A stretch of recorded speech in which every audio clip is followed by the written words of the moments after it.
بسم الله الرحمن الرحيم. النهارده هتكلم عن حاجة حسيت إن أنا تخطيتها في الكلام عن المديرين، وإن أنا بدأت على طول بالكلام عن نوع المدير الكويس، وكان أصلا كان نابع من تجربة، فما كانش مترتب وما كانش يعني في خطة للكلام في الموضوع ده.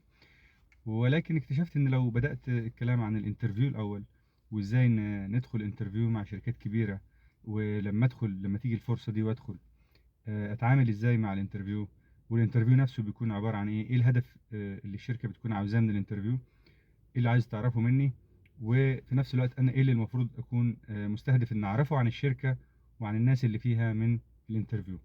لان المفروض الانترفيو ما يكونش من طرف واحد، يعني مش الشركة هي اللي بتفتش فيا. الشركة بتيجي بتبعت لي اتش ار يفتش شوية، يبعت لي تكنيكال يفتش شوية، يبعت لي مدير يفتش شوية، وبعدين طب تمام انت تمام تعالى. لا، انت كمان لازم تفتش في كل واحد من دول، وتعرف تفهم من الاتش ار حاجات عن الشركة، تفهم من المدير اللي هتتعامل معاه حاجات عن الشركة، تفهم من كل حد قبلك في انترفيو، لان غالبا ده هتتعامل معاه بعد كده. تفهم منه سياسة الشركة اللي انت مش هتقدر تعرفها من بعيد لو الشركة دي مالكش حد معرفة بيشتغل فيها. فكل ده طبعا اهم بكتير من ان احنا نتكلم عن مدير مش كويس او مدير ظالم او كذا.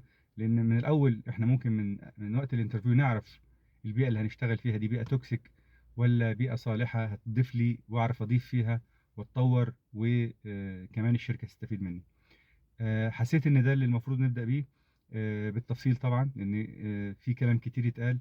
آه، بفكر ان احنا نبدا فيه ان شاء الله النهارده او بكره، يعني خلينا اكون ادي نفسي مهله شويه.